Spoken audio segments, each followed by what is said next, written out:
கர்த்தருடைய நாமத்துக்கு ஸ்தோத்திரம். இந்த வல்லமையின் வார்த்தைக்கு உங்களை வரவழைக்கிறோம். நாம் நிர்மூலமாக இருப்பது கர்த்தருடைய சுத்த கிருபை. நிர்மூலம் என்றால் ஒன்றுமில்லாமல் போகிறது.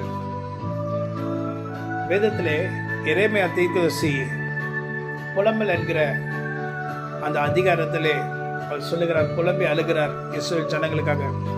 அப்போது கடைசியாக சொல்றாரு, நாம் நிர்மூலமாக இருப்பது கர்த்தருடைய சுத்த கிருபை, முற்றிலுமாக அழிந்து போகாது இருப்பது கர்த்தருடைய சுத்த கிருபை.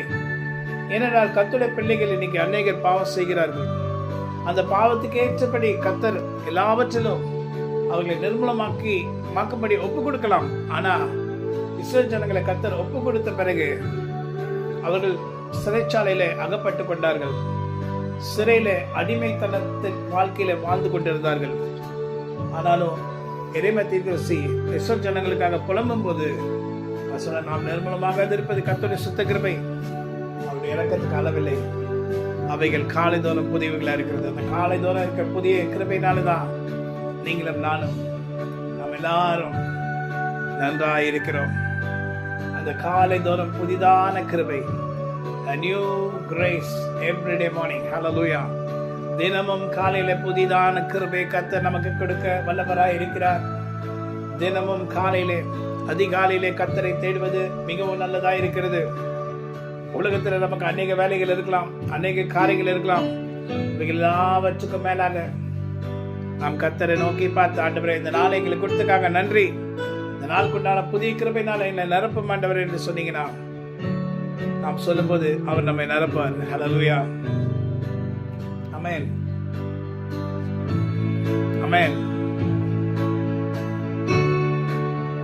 நிர்மூலமாகாததும்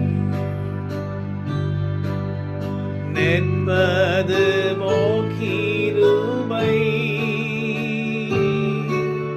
நீசரின் பாவம் நீங்கினதே, நித்திய ஜீவன் பெற்று கொண்டேன், காத்து கொள்ள கிருபை தாருமே. தம் கிருபை பெரிதல்லோ, என் ஜீவனிலும் அதே எம்மாட்டும் காத்ததுவே, இன்னும் தேவை கிருபை தாருமே. அவருடைய கிருபையினால் நாம் இருக்கிறோம், இருப்போம், இனியும் இருப்போம். Amen. God bless you. Have a wonderful day. Amen.